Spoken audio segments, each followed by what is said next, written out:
I promised Jane I wouldn't do the voice, and I fucking forgot. It's too late now, isn't it? What do you want for Christmas, Timmy? Motorised wheelchair. Right, well, they start at $2,000, so fucking hell. What do you want, Jack? Just a tennis racket, please, Dad. Oh, good lad. How is your tennis? Best in the school. Oh, you... Good. Also a ramp. Fuck me.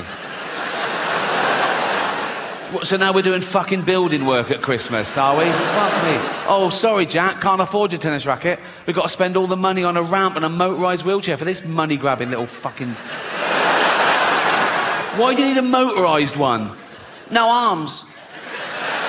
That's fair enough. That is fair enough. I can tell some of you feel a bit uncomfortable laughing at little Timmy, who's a little 6-year-old lad. He's got a funny little voice because his chest is all fucked. Got no arms, no legs, just like stumps, right? But let me tell you something about Timmy to make you feel better about yourselves. He's a fucking racist. Yes. Horrible little shit, he is. You little fucking bigot. You disgusting little fucking racist, you racist scum, you filthy little fucking, you fascist, you fucking, you disgust me.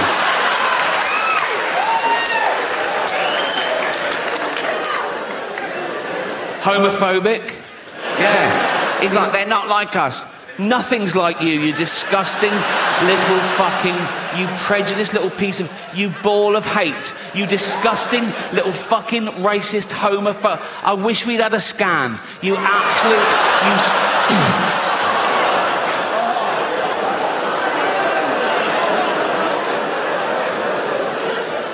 you... Misogynist. If he could, he'd rape. There's your little Timmy.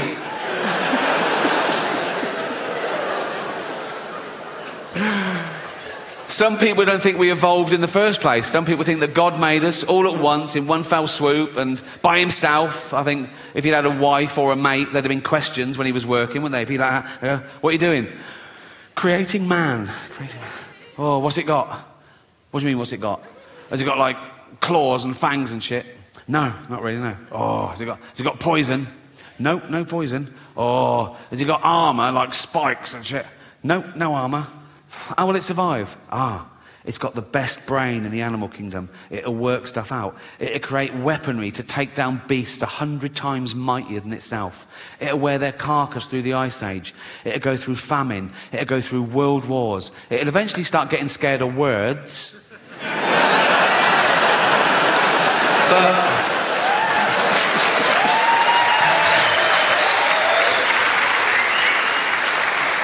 for 10,000 generations, it'll be top dog. Oh. What are they? His testicles. Oh. What are they for? He keeps everything in there. His seed, his DNA. What's DNA? It's like a blueprint for life. It determines what you're like, what sex you are. How many sexes are there? 2.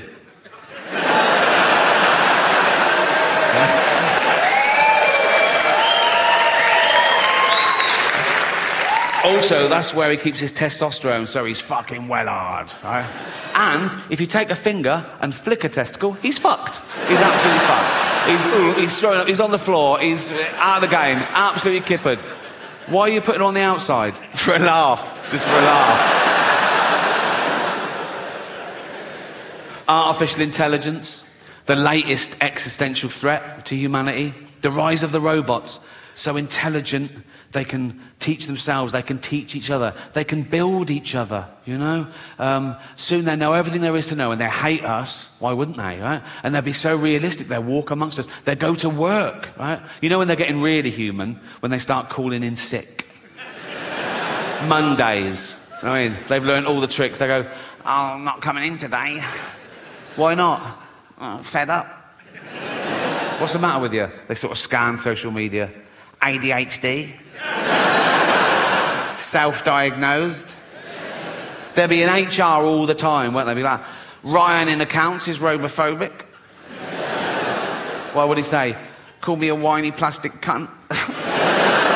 I think we should be allowed to insult robots when it's happened, you know, because we've made them to make our life easier, and that would get things off our chest, because it's bad enough, isn't it, with real people, you're getting in trouble, saying the wrong thing, people taking things the wrong way now, like, oh my God, oh, I made Fat Linda cry today, oh, what happened? I just shouted out to her, then I remembered we only call her that behind her back. I'm sure people didn't used to get offended all the time when I was little. I might be remembering it wrong, but not grown-ups, not your parents, not your grandparents. They grew up dodging bombs and their firstborn having polio and the menfolk dying at 50 of lung disease. They could take a fucking joke, right? It was all about the wind-up. I used to wind up my mum all the time. This is a true story. When I went off to university, after about a week, I phoned home. My mum answered. She went, "Hello?" I went, "It's Ricky." She went, "You all right?" I went, "Not really. I'm in hospital. I think I'm blind." She went, "What?" I went, "No, I'm only joking." Right? She went, "You silly bugger." She went, "I could have had a heart attack." Right? And she's right. She could have had a heart attack. And I knew that. That's how committed I am to having a laugh. You're welcome. You're welcome.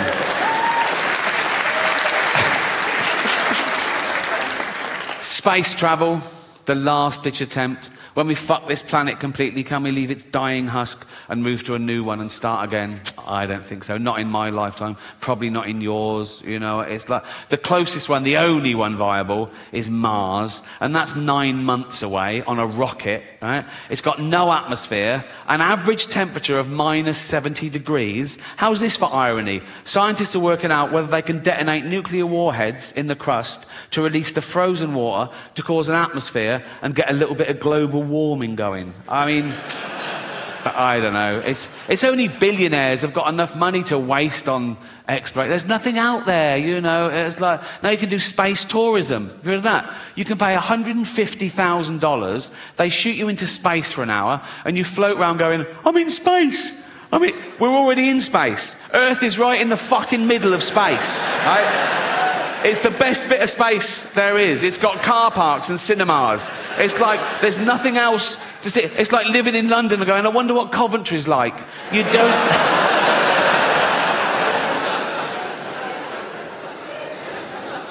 But I'm optimistic. I am. I think people care about the planet deep down. I think just that most people on the planet don't realise that most people on the planet are destroying the planet. Most people don't realise that in my lifetime, we've wiped out 70% of all animal populations. And what's left en masse on the earth of animals is 36% human, 60% farm animals just to feed humans, and 4% wild now. People don't realise that we have to tear down entire rainforests, the lungs of the earth, just to grow grain, to feed these cows, to feed us. We steal grain from third world countries because they want hard currency. They can't even feed their own people. We take their grain, feed our cattle.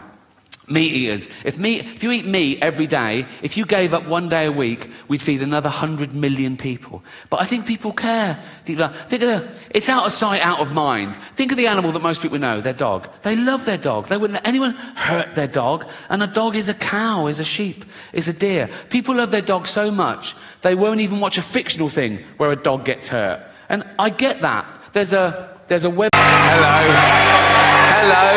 thank you. Shush, thank you very much. Shush, no. Shush. Thank you, but shut the fuck up. No fucking whooping or just laugh. But shush. Everyone calm down. Shush. Shush, I'm filming this. Shut up, you cunts.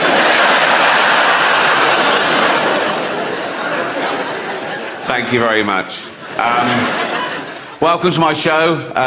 It's not a show. There's no dancers or jugglers. It's basically a bloke talking, which is essentially what stand-up comedy is, isn't it? A bloke talking. Sexist.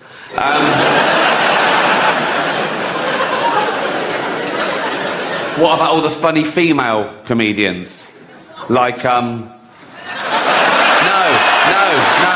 Right. No. I'm not doing that. Okay, right. That was irony, okay? There's going to be a bit of that throughout the show. See if you can spot it, okay?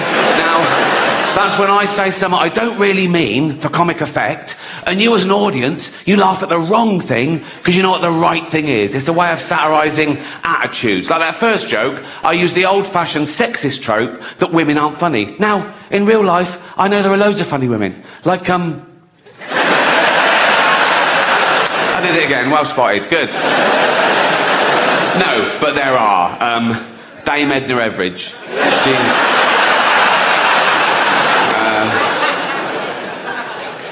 Eddie Izzard. She's brilliant, isn't she? She's not only a great comedian, she's also a great actress, isn't she? She was brilliant in that thing as that man. It's good to be back.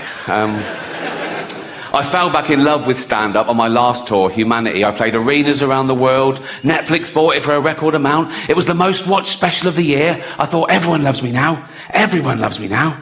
Then I got this tweet. Real tweet. Call yourself a comedian? He knows I do. Literally says the word in my Twitter bio. Call yourself a comedian? You're about as funny as... Now, I thought he was going to go for the jugular and say Miranda, or... Come on. Come on, guys. Don't... I'm joking. Right. Call yourself a comedian, you're about as funny as a fart at a baby's funeral. He was trying to hurt my feelings. But his big mistake was choosing something that would be fucking hilarious. As if that would... A fart at a baby's funeral. Big echoey church. Everyone just silently sobbing like that. Tiny little coffin. Tiny little coffin. And someone farts. You'd laugh. Even if it was your baby. You know? No. If you're at the funeral, it's been dead a week. Do you know what I mean? You're probably up for a giggle.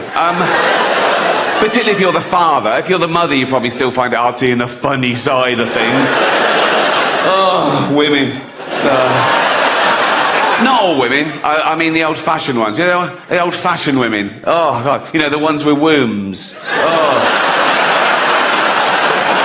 Those fucking dinosaurs. No, I love the new women. I know the new women. They're great, aren't they? You know, the new ones we've been seeing lately. The ones with beards and cocks. They're as good as gold. I love them. No, it's the old-fashioned. And now the old-fashioned, they go like, oh, they want to use our toilets. Why shouldn't they use your toilets? For ladies. They are ladies. Look at their pronouns. What about this person isn't a lady? Well, his penis. Her penis, you fucking bigot.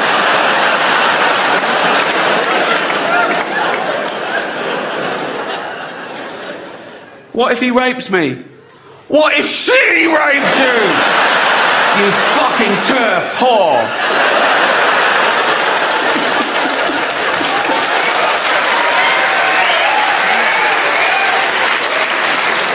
But that tweet sums comedy up, doesn't it? How subjective it is. How one person, some people can find them hilarious, some people find them the least funny person in the world. And when someone says to me about another comedian, they say, oh, they're not funny. Even if I agree with them, I stand up and I say, well, you can't say that. You've got to say, you don't find them funny, you know. And I hate it when people say, that joke was offensive. I go, no, you've got to say, you found it offensive. Because it's all about feelings, and feelings are personal. And there's loads of types of comedy, and comedy evolves, you know. There's a new type of comedy at the moment called woke comedy, right? No, it's very progressive, you know. There are some clubs now where the comedian has to sign a thing saying he won't say anything contentious or he won't say anything that could offend anyone. It's a safe space for the audience. Woke comedy. And I tried to watch a bit of it, and I decided I'd rather watch Louis C.K. masturbate.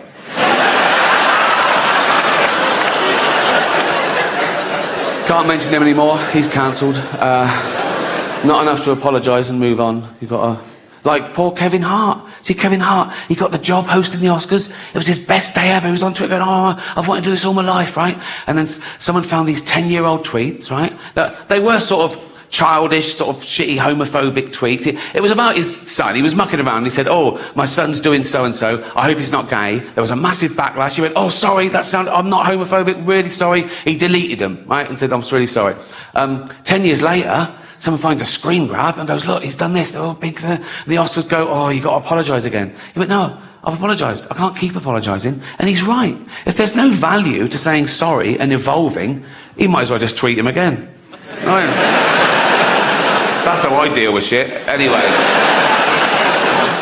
But if you're the type of person to revel in someone getting cancelled for something they said 10 years ago, you're just ensuring that one day you'll be cancelled for something you said today. You can't predict what will be offensive in the future. You don't know who the dominant mob will be. You know, like, the worst thing you can say today, get you cancelled on Twitter, death threats, whatever, the worst thing you can say today is, "Women don't have penises," right? Now, no one saw that coming. There are no 10-year-old tweets of people saying... You won't find a 10-year-old tweet of someone saying, "Women don't have penises." Do you know why? We didn't think we fucking had to. Liam Neeson. Oh, he nearly got cancelled, didn't he? Liam Neeson. Now, I don't know why he told this story, but he did at a press junket to a journalist, right? And it was where he just started saying, it was 30 years ago, he said, and my friend came home and she'd been raped, right? And that's not the funny bit.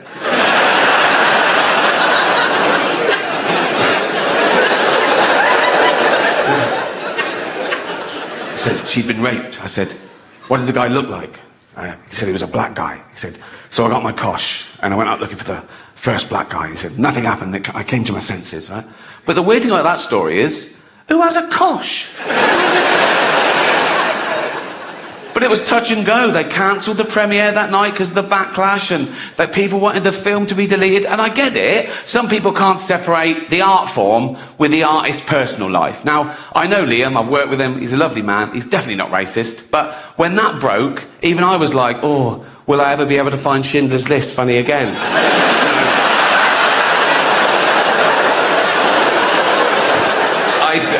I do still find it funny, obviously.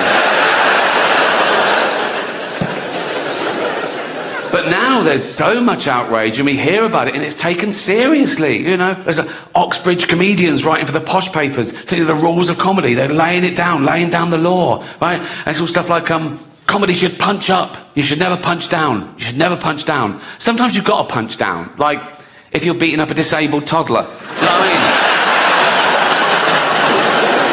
If you punch up, you'll miss the little cunt and he'll win, you know. I like that joke because it highlights the difference between metaphorical punching down in jokes and actual punching down. But people nowadays want you to believe that words are actual violence, right? Now, you laughed at a joke about beating up a disabled toddler. No one got hurt. If I'd have actually dragged out a disabled toddler and started beating him up, you would laugh, right? That's why I dropped that bit. But these people are virtue signalling. They're trying to bring people down to raise their own status. And they say it's because, no, we're protecting minorities. Like, they're basically saying minorities haven't got a sense of humour, which is so patronising. And I get that as well, to what it's like to be outnumbered. In this country, we're still only 5% black, 5% Asian, 5% LGBTQ, you know, tiny numbers. Now, I'm a white, heterosexual multi-millionaire, right?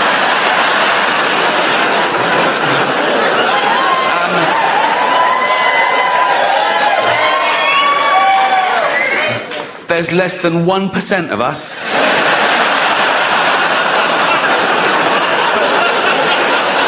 Do I whine? No. Do I don't mind. I just get on with it. Come on, Rick. Come on, Rick. Just keep I'm like Rosa Parks. Do you know what I mean? I'm like... Except I fought for the right to never have to take a seat on a bus. But...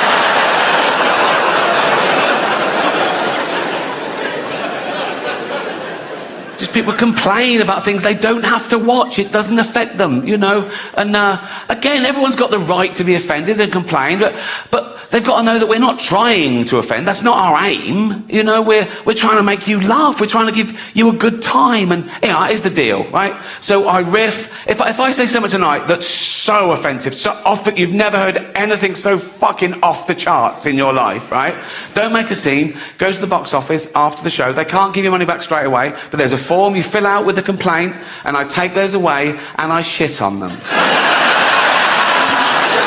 So that's the rules of comedy.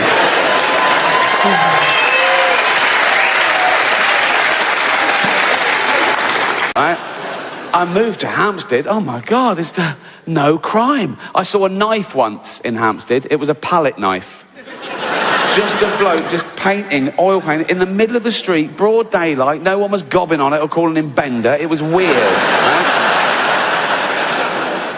So I know my life has changed drastically, but it wasn't always like that. And the reason I'm telling you this, as a famous person, you sort of read about yourself, you know, gossip and, you know, Twitter and everything. And one thing kept cropping up, even when I was preparing for this tour, people saying, oh, he's out of touch. He's so famous. He's rich. He's mega rich. I am. I could have this place burned down for a laugh.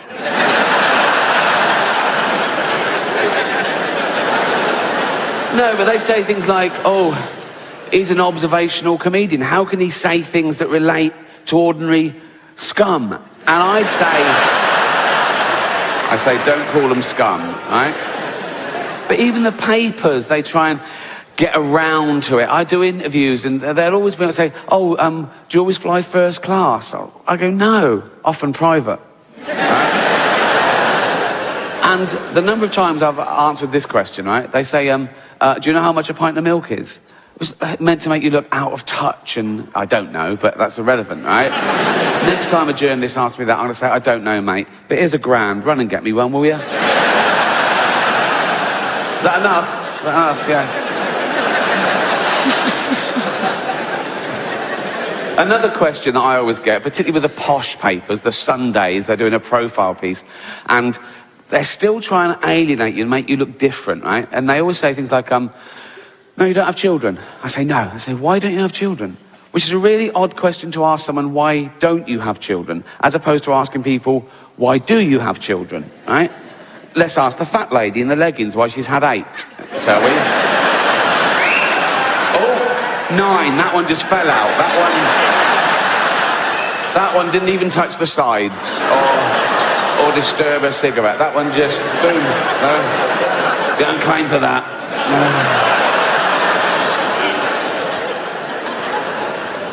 But I am spoiled. And there's a difference. I'm not out of touch. I didn't have any money till I was 40. I've got the same family and friends, same values. But I am spoiled. Because opportunity and privilege spoils you. And it doesn't take much, right? I'll give you an example. Right, first time I started making it in America, the next time we flew, we were met at the plane by a bloke in a suit and a thing, and he just walked us past the queue like that and straight out the other side, right? And the first time it happens, you're sort of horrified. You're going, oh my God, everyone's looking at me, pretending to be late. Oh God, a baseball cap. Oh God. Next time we flew, I went, where's that bloke who walks us through? I'm not fucking queuing, right? It's quick, right? And whenever I fly to the States, I've got a place there, but I'm always working, right? So someone else is paying, right? So I go first class, BA. Oh, it doesn't get any better. Even if I was paying my own way, I'd still go first class, but Jane would probably be in coach. Right? It's 10 grand a pop. She's, yeah, that new Planet of the Apes movies on, she'd love that. She'd be happy, right? But when someone else is paying, I say, Jane, get up here with me, right? Front 2 seats. Oh, they board us early. We're on the plane about 15 minutes before anyone else. Oh my God. They bring around these snacks, these like warmed, caramelized nuts in a bowl, right? Champagne. It's great. It's like a little day off for me. No phone or anything. It's like a little holiday flying to the States, right? I could do without the safety video. That's always a bit of a downer, right? And totally pointless. If you go into the side of a mountain at 500 miles an hour, the brace position does fuck all. Imagine if that worked, right? You're going down, right? The flames smash, you go, I'll try it, right? You do that, ball of flames, you wake up, everyone's dead, except you go, fucking hell, that's amazing. That is...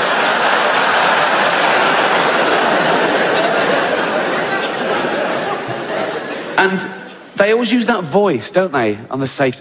They always use that voice, that calming, hypnotic voice. Like, nothing bad will happen. They're saying horrendous things, but they're trying to make you think nothing bad will happen because I'm using this voice, so don't worry about it, right? They say things like, in the event of the plane landing on water, it smashes the fuck to bits, right? They don't say that. They say, in the event of the plane landing on water, your life jacket is equipped with a whistle. A fucking whistle. So the plane hits the water, smashes to bits. Everyone's dead except you by a miracle. You're bobbing around in the Atlantic Ocean. 4 degrees that water is, right? You've got about 15 minutes before hypothermia sets in, right? Or eaten by a shark, or you drown, and you're hoping they've dispatched air sea rescue, and you're going, oh my God, I'm bruised, I'm broken, I'm going to die, I don't want to die, what happened now? I don't know what I'm doing. Hold on.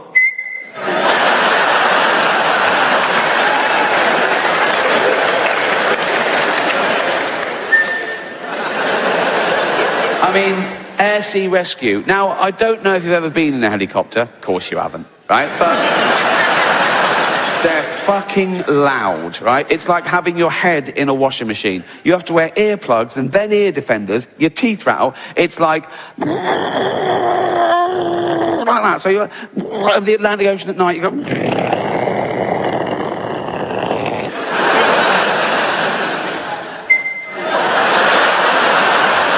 Never gonna happen. It's never gonna happen.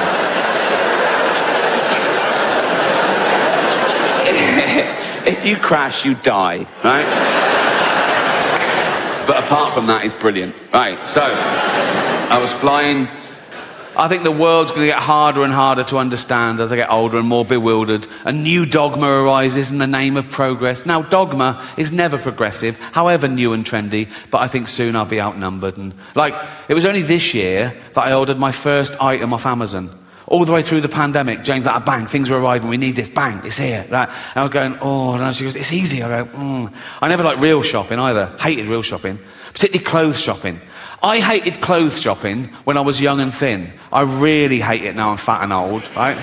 Once, a shop assistant thought I had my inside leg and my waist measurement the wrong way round. I could see her thinking, do you have an orangutan, sir? No, it's for me, you cheeky...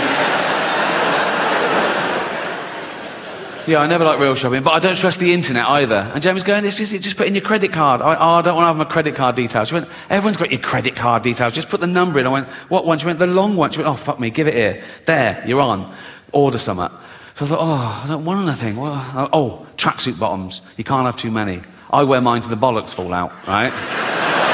So I put in men's tracksuit bottoms, black, zip pockets, about 38. Oh, fuck me, they look all right. Size chart. I go, well, they'll be a bit long, but they'll be a bit tight. I thought, $9.99. I thought, oh, fuck it, who cares, right? So I ordered them. They came the next day. I opened them up. They were shit. Now, I don't know what sweatshop they were made in or what little 8-year-old Chinese kid made them, but he should be fucking punished because they are. Oh. And I was looking at where to fucking complain to get him fired, right? And I found out that these kids only get $2 a day in these fucking places, right? But what happened to pride in your work? Do you know what I mean? And I can tell, some of you are thinking, oh yeah, but he didn't think Ricky Gervais would order them. Well no, but maybe you should be told there's a chance that Ricky Gervais might order them. His owner should sit him down, right? And say, if Ricky Gervais orders these and complains, I'm going to rape your mummy again. What, is that too much? Sorry. Leave it with me. Leave it with me. You'll realise this is great satire when I'm dead. I should do political stuff now I'm woke, but I don't like it when a comedian just spouts his own political views and it relies on the audience agreeing with him to get a round of applause. I think that loses something comedically. I want everyone to like my jokes, whatever your political persuasion. A joke shouldn't have a political wing, you know. I'm political in my private life, like everyone, you know. Like, I'm sometimes incensed by the inequalities in our society. We're in the 7th richest economy in the world, right? And there's homelessness. There's 250,000 homeless people in Britain. Now, I wish there were no homeless people, because they're fucking horrible. You know, oh yeah, right next to the fucking cash point, you cheeky cunt.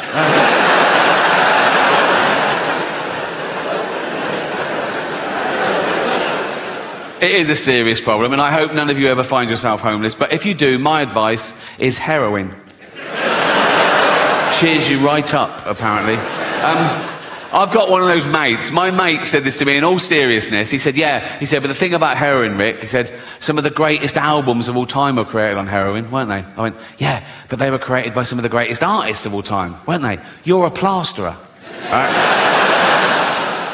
If I were to give you heroin, you wouldn't come up with Dark Side of the Moon, would you? You'd fall asleep watching the telly and burn the fucking house down.